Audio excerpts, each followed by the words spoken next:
இந்து தமிழ் திசை நேயர்களுக்கு வணக்கம். 10, 11, 12ஆம் வகுப்பு மாணவர்களுக்கான சில ஆலோசனைகள். இப்போ இந்த மாதம் பொது தேர்வு அப்படின்னதுமே இந்த மாதம் மட்டுமில்லாமல் இந்த வருடம் முழுவதுமாகவே ஒரு விதமான டென்ஷன். இந்த பொது தேர்வு எழுதக்கூடிய மாணவர்கள், அவர்களுடைய வீட்டில் இருக்கக்கூடிய பெற்றோர்கள், பள்ளி ஆசிரியர்கள் எல்லாருக்குமே ஒரு விதமான டென்ஷனாகவே இருந்துகிட்ருக்கும். ஸோ இந்த டென்ஷன், பதட்டம் இதெல்லாம் தேவையா அப்படின்னு பார்த்தோம்னா ரொம்ப நியாயமான கேள்வி. ஆனால் அது அவசியமே கிடையாது.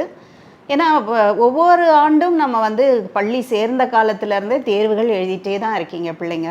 அது கிளாஸ் டெஸ்ட்டாக இருக்கட்டும், இல்லை குவார்ட்டர்லி, ஹாஃபர்லி, ஆனுவல் எக்ஸாம், இப்படி ஒவ்வொரு ஆண்டும் தேர்வுகள் எழுதி எழுதி பழகினவங்க தான் நம்ம.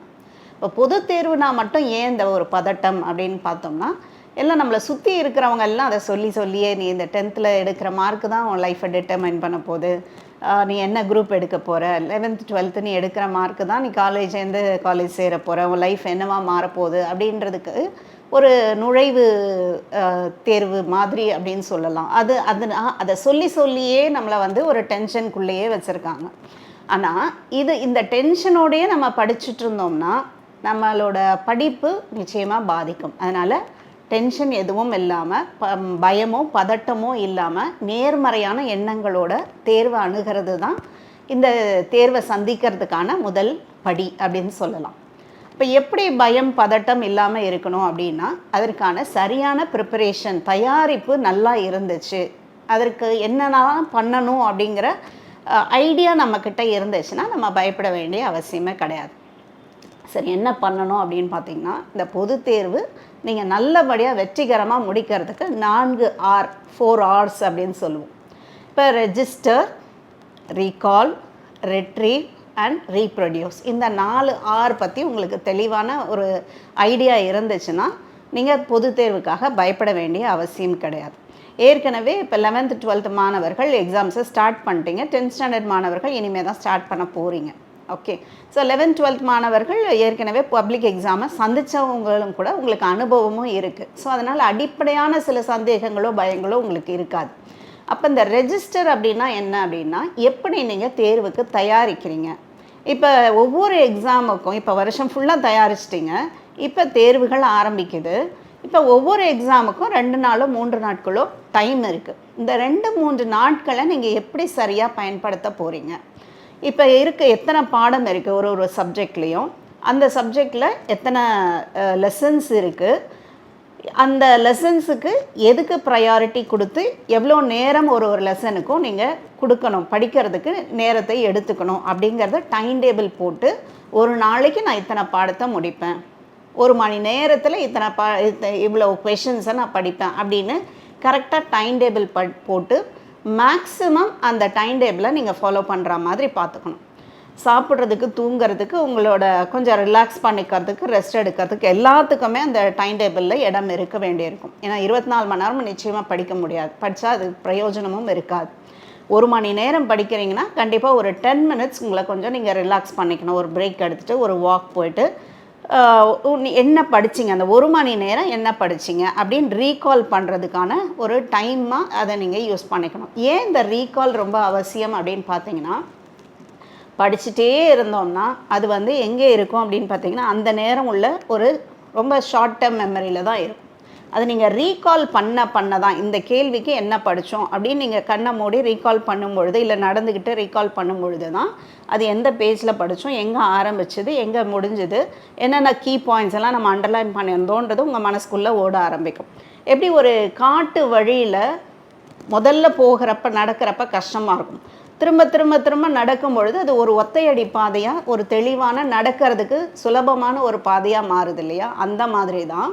ஸோ நீங்கள் முதல் தடவை படிக்கிறப்ப உங்களுக்கு சரியாக பதிவாகாதது திரும்ப நீங்கள் ரீகால் பண்ணும் பொழுது அது ஒரு ஒத்தையடி பாதையாக, நடக்கிறதுக்கு உகந்த பாதையாக மாறுற மாதிரி உங்களுடைய லாங் டேர்ம் மெமரியில் போய் ரெஜிஸ்டர் ஆகும். ஸோ முடியுமானால் நீங்கள் அதை ஒரு டெஸ்ட் மாதிரி எழுதி பார்த்தீங்கன்னா நல்லா ஸ்ட்ராங்காக உங்கள் மெமரியில் போய் ரெஜிஸ்டர் ஆகும். ஸோ எக்ஸாமில் நீங்கள் அதை என்ன பண்ண முடியும், ரீகால் பண்ணதை ரிட்ரீவ் பண்ண முடியும். கேள்வித்தாளை பார்த்து இந்த கேள்விக்கு இந்த பதில் தான் அப்படின்னு அதை ரிட்ரீவ் பண்ணி அதை பேப்பரில் ரீப்ரொடியூஸ் பண்ண முடியும். ஸோ இப்போ இந்த 4 R இதுக்கான ப்ரிப்பரேஷன்ஸ் உங்கள்கிட்ட கரெக்டாக இருக்கணும். இது ரொம்ப ரொம்ப முக்கியமான ஒரு விஷயம். ஓகே. ஸோ அப்போ ஒவ்வொரு நாளும் நீங்கள் படிக்கும் பொழுது படிக்கிறதுக்குன்னு ஒரு குறிப்பிட்ட இடத்த தேர்ந்தெடுத்துக்கிறது ரொம்ப முக்கியம். இப்போ நீங்கள் ஹாலில் உட்காந்து படிக்கிறீங்க அப்படின்னா நிச்சயமாக அங்கே டிஸ்ட்ராக்ஷன்ஸ், ஏகப்பட்ட டிஸ்ட்ராக்ஷன்ஸ் இருக்கும். போவாங்க, வருவாங்க, டிவி பார்ப்பாங்க, எல்லாம் என்ன என்ன பேசுகிறாங்க, இப்படியான டிஸ்ட்ராக்ஷன்ஸ் உங்களை கவனத்தை சிதற வைக்கும். அது நல்ல விஷயம் கிடையாது. அது மாதிரி பெட்ரூமில் உட்காந்து படிச்சிங்கனாலும் கொஞ்சம் நேரம் உட்காந்து படிப்பீங்க, அப்படியே கொஞ்சம் சாய்வீங்க, சரிஞ்சு படுத்துவீங்க, தூங்கிடுவீங்க. ஸோ படிக்கிறதுக்குன்னு ஒரு குறிப்பிட்ட இடத்த தேர்ந்தெடுத்துக்கோங்க. அந்த இடத்துல கொஞ்சம் காற்றோட்டமாக இருக்கிற மாதிரி, முடிஞ்சால் ஒரு நல்ல க்ரீனரியாக ஏதாவது ஒரு பிளான்ட் இருக்கிற மாதிரி இருந்ததுன்னா கண்ணுக்கு குளுமையாக இருக்கும், ஆக்சிஜன் கிடைக்கும் அங்கே. இல்லைங்க எங்கள் வீட்டில் அதெல்லாம் வசதி இல்லை அப்படின்னா உங்கள் வீட்டில் இருக்கிற இடத்துல எங்கே உட்காந்து படித்தா உங்களால் கவன சிதறல் இல்லாமல் படிக்க முடியுமோ அங்கே உட்காந்து படிங்க. இது நல்லது. ஸோ இதுக்கப்புறம் பக்கத்தில் எந்த விதமான காரணத்துக்காகவும் செல்ஃபோனை பக்கத்தில் வச்சுக்காதீங்க. ஏன்னா மேக்ஸிமம் டிஸ்ட்ராக்ஷன் எதனால் ஏற்படும்னா செல்ஃபோனால் தான். அதுலேருந்து வரக்கூடிய நோட்டிஃபிகேஷன்ஸ் டிங் டிங்னு ஒரு சவுண்டு கேட்டுகிட்டே இருக்கும். ஸோ கண்டிப்பாக அது உங்கள் கவனத்தை சிதறடிக்கும். எடுத்து பார்ப்பீங்க யார் மெசேஜ் அனுப்பியிருக்கான்னு, அப்படியே ஸ்க்ரோல் பண்ண ஆரம்பிச்சிங்கன்னா அடுத்து வேறு இதில் போயிட்டு ஒரு அரை மணி நேரம் 1 மணி நேரம் அதில் டைம் வேஸ்ட் ஆகும். ஸோ எந்த காரணத்தை கொண்டும் செல்ஃபோனை பக்கத்தில் வைக்காதீங்க. இந்த நோட்டிஃபிகேஷனெல்லாம் ஆஃப் பண்ணிவிட்டு சைலண்ட்டில் போட்டு தூரமாக எங்கேயான ஒரு டேபிள் மேலேயோ இல்லை பக்கத்து ரூம்லேயே வச்சுருங்க. படித்து முடிச்சுட்டு அப்புறம் அதுக்குன்னு ஒரு டைம் கொடுத்துக்கோங்க. செல்ஃபோன் மெசேஜஸ் முக்கியமானது பார்க்குறதுக்கு மட்டும் ஒரு நாளில் ஒரு மேக்ஸிமம் அரை மணி நேரம், மேக்ஸிமம் நான் சொல்கிறது மினிமம் ஒரு 10 நிமிஷமோ 15 நிமிஷமோ. ஸோ 24 மணி நேரத்தில் நான் சொல்கிறது அந்த டைம். அதுக்கு தாண்டி அதுக்கான ப்ரையாரிட்டியை நம்ம கொடுக்க வேண்டியதில்லை.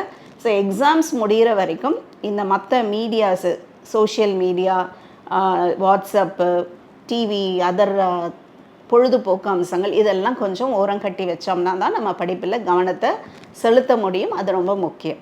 சரி, இப்போ படிக்க உட்கார்றப்பவே நீங்கள் ஆரம்பிக்கிறப்பவே என்ன பண்ணணும்னா நல்லா உங்களை ஒரு நேர்மறையான சிந்தனைகள் வர்றதுக்காக ஆட்டோ சஜஷன்ஸ், உங்கள் ஆழ்மனதுக்கு சில கட்டளைகளை கொடுத்துக்கிறது நல்லது. அது ஆட்டோ சஜஷன் அப்படின்னு சொல்லுவோம். இப்போ ஃபார் எக்ஸாம்பிள், என்னுடைய உடலும் மனமும் நல்ல ஆரோக்கியமாக உள்ளது, என் உடலின் ஒவ்வொரு செல்லிலும் ஆக்சிஜன் நிரம்பி உள்ளது, என்னால் நன்றாக படிக்க முடியும் என்ற நம்பிக்கை எனக்கு உள்ளது, என் ஞாபக சக்தி ஒவ்வொரு வினாடியும் அதிகரித்து கொண்டே இருக்கிறது, என் குறிக்கோளை அடைய முடியும் என்ற நம்பிக்கை எனக்கு உள்ளது, நிச்சயமாக என்னால் சாதிக்க முடியும். இப்படி இந்த குறிக்கோளை அடைய முடியும் அப்படின்னு சொல்லும் பொழுது என்ன பண்ணணும், உங்கள் குறிக்கோள் என்னங்கிறது உங்கள் மைண்டில் இருக்கணும். கண்ணை மூடிட்டு நீங்கள் இமேஜின் பண்ணும் பொழுது உங்கள் குறிக்கோள் என்ன. ஃபார் எக்ஸாம்பிள் டாக்டர் ஆகணும் அப்படின்னா அது நீங்கள் டாக்டர் ஆகிட்டீங்க, அதை ஒரு கோட் போட்டுட்டு நீங்கள் டாக்டராக ப்ராக்டிஸ் பண்ணுறீங்க, ஒரு சக்ஸஸ்ஃபுல்லான ஒரு சர்ஜனாக ஒரு ஆப்ரேஷன் பண்ணுறீங்க, அது எல்லாராலையும் பரவலாக பேசப்படுது, மீடியாலலாம் உங்களோட ஃபோட்டோ இன்டர்வியூலாம் வருது. ஸோ இப்படியெல்லாம் நீங்கள் விஷுவலைஸ் பண்ணும் பொழுது என்ன ஆகும்னா அது நிச்சயமாக திரும்ப இந்த மாதிரி விஷுவலைஸ் பண்ணும் பொழுது அது நிஜமாகவே நடக்கும். இது அறிவியல் பூர்வமான உண்மை, நிரூபிக்கப்பட்ட உண்மை. இது லாங் டேர்ம் கோல். இப்போ டாக்டர் ஆகணும் அப்படிங்கிறதெல்லாம். இப்போ ஷார்ட் டேர்ம் கோல் என்ன, இந்த தேர்வை சக்ஸஸ்ஃபுல்லாக முடிக்கணும் அப்படிங்கிறது தான் ஷார்ட் டேர்ம் கோல். அப்போ இதுக்கான விஷுவலைசேஷன் எப்படி இருக்கணும், உங்களோட இதில் நீங்கள் ஆட்டோ சஜஷன் சொல்லிவிட்டு விஷுவலைஸ் பண்ணும் பொழுது எக்ஸாம் ஹால்குள்ளே நீங்கள் போய் நல்லா ரிலாக்ஸ்டாக உட்காடுறீங்க.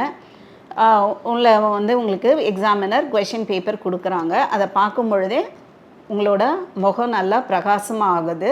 ஏன்னா அதில் இருக்கிற எல்லா கேள்விகளும் உங்களுக்கு நல்லா தெரிஞ்ச கேள்விகளாக இருக்குது. அதை பார்த்துட்டு கடகடன் நீங்கள் அந்த 10 மினிட்ஸ் கொஷின் பேப்பரை ஒரு தடவைக்கு 2 தடவை நல்லா திரும்ப படிக்கிறீங்க. படிச்சுட்டு எழுத ஆரம்பிக்கிறீங்க. தெளிவான அழகான கையெழுத்தோடு எழுத ஆரம்பித்து ஒரு கேள்வியும் நல்லா கரெக்டாக கொஷின் நம்பர்ஸ் எல்லாம் போட்டு ஸ்பேஸ் விட்டு அழகாக நீட்டாக எழுதிட்டு ஒரு 10 மினிட்ஸ் பிஃபோர் நீங்கள் முடிச்சுட்டு என்ன பண்ணுறீங்க, ரிவைஸ் பண்ணிவிட்டு கரெக்டாக டைம் ஆனவுடனே நீட்டாக பேப்பரை கட்டி இன்விஜிலேட்டர்கிட்ட கொடுத்துட்டு நீங்கள் வெளியில் வரீங்க. வெளியில் வந்தோடனே ஒரு அமைதியான மனநிலையோட திருப்தியான ஒரு முகத்தோற்றத்தோடு நீங்கள் வீட்டுக்கு போகிறீங்க. ஸோ இதுதான் ஷார்ட் டேர்முக்கான விஷுவலைசேஷன். ஸோ இப்படி நீங்கள் ஒரு நாளும் நீங்கள் விஷுவலைஸ் பண்ணும்பொழுது என்ன ஆகும், உங்கள் மனசு அதை நம்ப ஆரம்பிக்கும். உங்கள் ஆழ் மனசு எதை நம்ப ஆரம்பிக்குதோ அது நிஜமாகவே நடக்கும். ஓகே. ஸோ இதை நீங்கள் திரும்ப திரும்ப திரும்ப நீங்கள் வந்து இந்த விஷுவலைசேஷன், ஆட்டோ சஜஷனையும் நீங்கள் ஒரு நாளும் நீங்கள் பண்ணும்பொழுது உங்களோட மனசுக்கு நல்ல தைரியம் கிடைக்கும், நம்பிக்கை கிடைக்கும். என்னால் நல்லா படிக்க முடியும், நிச்சயமாக நான் இந்த எக்ஸாமை வந்து சக்ஸஸ்ஃபுல்லாக நான் முடிப்பேன் அப்படிங்கிற ஒரு நம்பிக்கை உங்களுக்கு வரும். இந்த நம்பிக்கை தான் first step. Okay.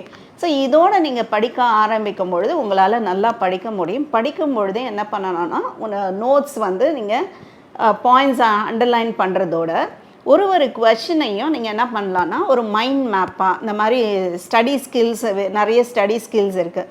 Mind map மாதிரியோ இல்லை ஒரு பர்கர் மாதிரியோ, வெப் மெத்தடு இல்லை linear chart method, graphical organisers, இப்படி நிறைய ஸ்டடி ஸ்கில்ஸ் நீங்கள் கேள்விப்பட்டிருப்பீங்க இல்லையா? ஸோ அந்த மெத்தடில் என்ன பண்ணணும், பிக்சர்ஸாக இமேஜஸாக நீங்கள் கன்வெர்ட் பண்ணிக்கணும். ஏன் அப்படின்னா நம்ம பிரெயின் எப்பயுமே என்ன பண்ணோம் அப்படின்னா நிறைய டெக்ஸ்ட் நீங்கள் இப்போ வாசிக்கிறதுக்கு ஆகிற நேரத்தை விட பிக்சர்ஸை அது ப்ராசஸ் பண்ணுற டைம் வந்து 60,000 டைம்ஸ் வந்து அதிகமாக இருக்கும். அப்போ நீங்கள் யோசிச்சு பாருங்கள், ஒரு பெரிய 2 பக்கத்தில் இருக்கிற ஒரு டீட்டெயில்டு கொஷினை வந்து ஒரு மைண்ட் மேப்பாக நீங்கள் குட்டியாக ஒரு சின்ன ஒரு ஸ்டிக்கி நோட்டில் நீங்கள் போட்டு ஒட்டி வச்சுக்கிட்டிங்கன்னா, அப்போ அதை நீங்கள் ஃபுல்லாக முடிச்சுட்டு எக்ஸாம் போகிறதுக்கு முன்னாடி ஒரு இது திருப்பி பார்க்கும் பொழுது ஃபுல்லாக அந்த மைண்ட் மேப்பை அப்படியே உங்கள் ஞாபகத்தில் இருக்கும். கொஷனை நீங்கள் பார்த்தோன்னா இந்த கொஷனுக்கு இதுதான் ஆன்சர்னு உங்கள் மைண்ட் மேப்பு கண்டிப்பாக உங்கள் மனசில் வந்து நிற்கும், உங்களால் ஈஸியாக எழுத முடியும். அப்போ இது மாதிரி ஒவ்வொன்றத்தையும் நீங்கள் கரெக்டாக நீங்கள் படித்து நோட்ஸ் எடுத்துகிட்டு பிக்சர்ஸாக அதை கன்வெர்ட் பண்ணிக்கோங்க. அதை வந்து நீங்கள் நோட்ஸ் எடுத்து வச்சுக்கும் பொழுது உங்களால் எதையுமே மறக்காமல் இருக்கிறதுக்கு மெமரிங்கிறது எல்லாருக்குமே இருக்குது மெமரி. அது என்ன பண்ணணும், நம்ம ட்ரெயின் பண்ணுற விதத்தில் தான் ஒவ்வொருத்தருக்கும் ஜாஸ்தி மெமரி இருக்கா இல்லை கம்மியான மெமரி இருக்கான்றது நம்ம எடுக்கக்கூடிய பயிற்சிகளில் தான் இருக்குது.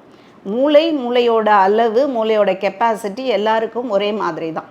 எப்படி நம்ம வந்து உடம்புக்கு ஜிம்முக்கு போய் நம்ம உடம்பை எக்ஸசைஸ் பண்ணி ஸ்ட்ரெங்தன் பண்ணுறோமோ, அதே மாதிரி மூளையை ஸ்ட்ரெங்தன் பண்ணுறதுக்கும் பயிற்சிகள் ரொம்ப முக்கியம். இது மாதிரியான பிரெயின் ஜிம் எக்ஸசைசஸாக இருக்கட்டும், இல்லை இந்த மாதிரி ஸ்டடி ஸ்கில்ஸ் மூலமாக நம்ம பிரெயினுக்கு நிறைய ட்ரைனிங் கொடுக்கறதா இருக்கட்டும், இதெல்லாம் பண்ண என்ன ஆகும், நம்மளுடைய மெமரி நல்லா இம்ப்ரூவ் ஆகும். ஓகே.